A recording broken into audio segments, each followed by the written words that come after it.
up, y'all? It's Brandi, and I'm coming on today with another video that's geared toward you all who are currently in the trenches going through the terrifying, process of transitioning, and even those ladies or gentlemen out there who are thinking about switching over from relaxed hair or heat damaged hair and embracing, your gorgeous texture that God gave you. And I am here to make that process smooth as possible. So I wanted to create this video of some of the tips that I followed during my transition and some that I learned after transitioning that I should have followed or put into practice while I was transitioning. So if you're interested in hearing more, then please keep watching. Let's get this show on the road because I don't want this video to be too long, and I will apologize ahead of time if it is, but I feel like all of these tips are really, really important, so you need to stay tuned to the end of the video. So the first tip is, first off, just decide whether or not transitioning is for you, because definitely I will say, for me, I had to sit down and make the decision of whether I wanted to big chop or whether I wanted to just deal with the two textures and every other, craziness that would come along with transitioning. I chose to transition because I just feel like I had an odd-shaped head, and I'm just like, I probably shouldn't cut all my hair off and do a big chop because I don't know what I'm going to get when I do so. Also because I've always had pretty much long hair since I was, little, growing up and things like that. I've never had a really super short haircut. So I knew transitioning was something for me. And also I am patient with my hair. I enjoy doing my hair and things like that. So I knew whatever challenges that I would face with transitioning would be something that I could actually overcome. Because it does take a lot of time, a lot of patience, and you're going to be dealing with two textures of your hair and things like that. So you really don't want to just go into it blind. Now the second tip is to create a hair regimen once you decide to transition. Just like you have one when you're relaxed or whatever it may be, and just like, naturals have their own hair regimen, you want to do the same just so you can be consistent with it. When you decide to wash your hair, when you shampoo, when you do protein treatments, how often you're going to deep condition. All of these things are really important, and it's like sticking to a regimen. The same thing when trying to lose weight. You won't see any type of difference or improvement if you're not sticking to a regimen and you're just, doing things haphazardly and whenever it is that you feel like it. So that was really something that helped me during my transitioning journey. Okay, now the third tip is to show special care to your relaxed ends as well as the hair right there at the line of demarcation, because of course when your natural hair is growing in, it's going to be a lot stronger than your relaxed ends or your chemically damaged ends. So you want to baby those relaxed ends because you do want to hold on to them, because that's the point of transitioning, is to keep some of your length for your hair while the new hair grows in. So that line right there that your relaxed ends and your natural hair meets is super, super fragile. Like, that's the thing that I suffered initially when I started transitioning, was a lot of breakage, and I wasn't understanding why that was the case, because I'm like, I'm not doing that much to my hair, but it's still breaking off. And so when I started incorporating like protein treatments into my regimen, it was like a world of difference. Do not go out and buy tons of products that are geared towards naturals and all these things that are geared toward curly hair, how you can make your curls pop, whatever it may be, all this hoopla, because of course the natural hair industry is like blowing up right now and there are tons of products on the market, but you need to save your money. Do not go out and buy these products because they're not going to do anything for your hair this early in the game. That's the thing, when you're transitioning,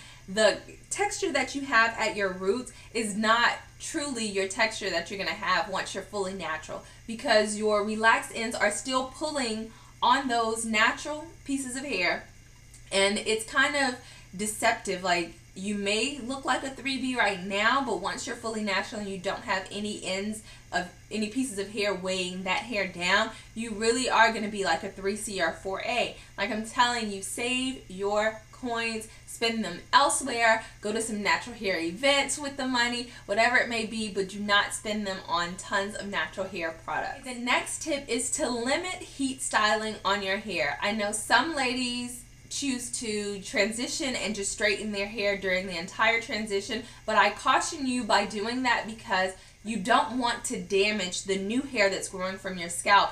and by, you know, constantly pressing it, because that's also going to be deceptive and it's going to hinder you from realizing what your true natural texture is. Because, you know, once you continue putting heat on your natural hair, it's going to loosen that curl pattern. So what you see at the end of your transition by using heat styling the entire time is going to be something completely different from what your real natural texture is. What I would do when I was transitioning, because sometimes I did want a straight style, you know, you don't want to go through doing protective styles all the time. Sometimes your twist and curls don't always look poppin'. So what I did is I planned it out. Like when I would straighten my hair, it would be like a week ahead of time before I knew that I wanted to straighten it, because I would have a process that I would have to go through before I put heat on my hair. And that's like giving myself a hard protein treatment, doing moisturizing deep conditionings, doing, you know, styles that were really, really low manipulation. I would say style your hair like for the week, once for the week, where you like wash it, condition it, all of that, and like do a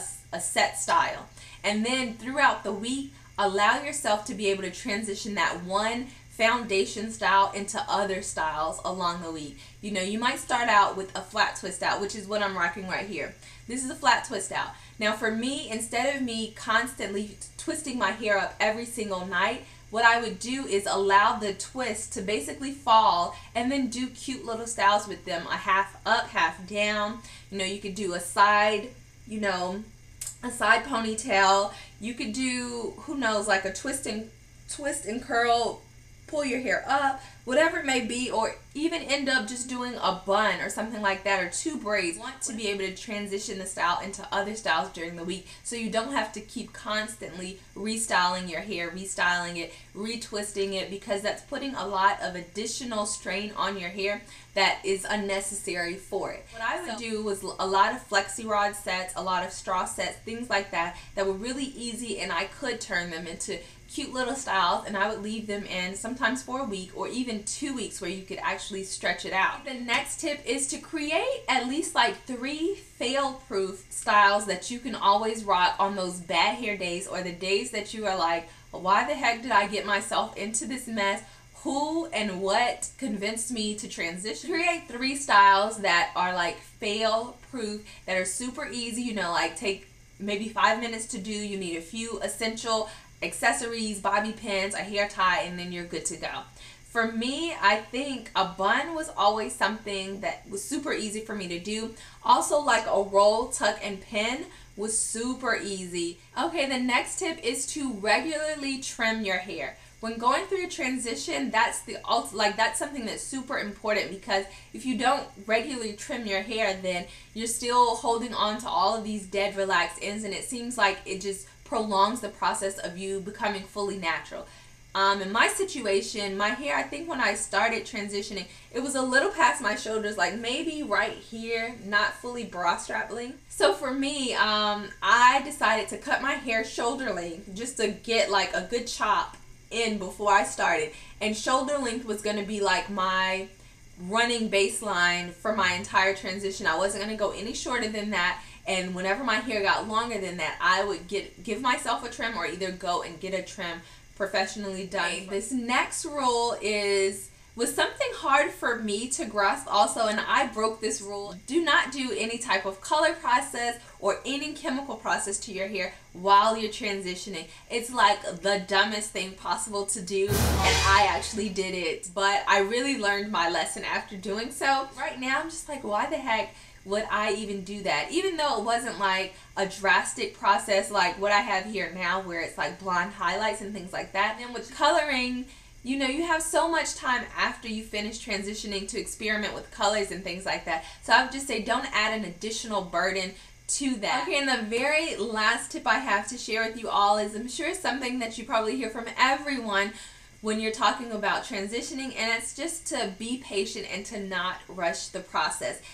Enjoy every moment of it, I would say, because for me, I was like so gung-ho about getting to the end of it, rocking my natural hair, because that's what I wanted. I wanted instant gratification, and I just did not enjoy the, you know, the different phases of transitioning. And I also didn't document it, and I would say you should do that as well. Like, make sure you document all phases of your journey. Just because you're gonna reflect back on it when you're fully natural now and just be like, wow, that was amazing. Because now I kind of regret it, and I wish I did have all of that to look back on and to remember how my hair was and how it got to where it is today. So you definitely want to be patient and just document your journey and live and, you know, experience the ride. So this concludes the video. Hopefully these tips were helpful to you guys if you are currently transitioning or thinking about transitioning. If you have any questions, definitely feel free to leave them in the comment section below. I do answer all comments that are left there.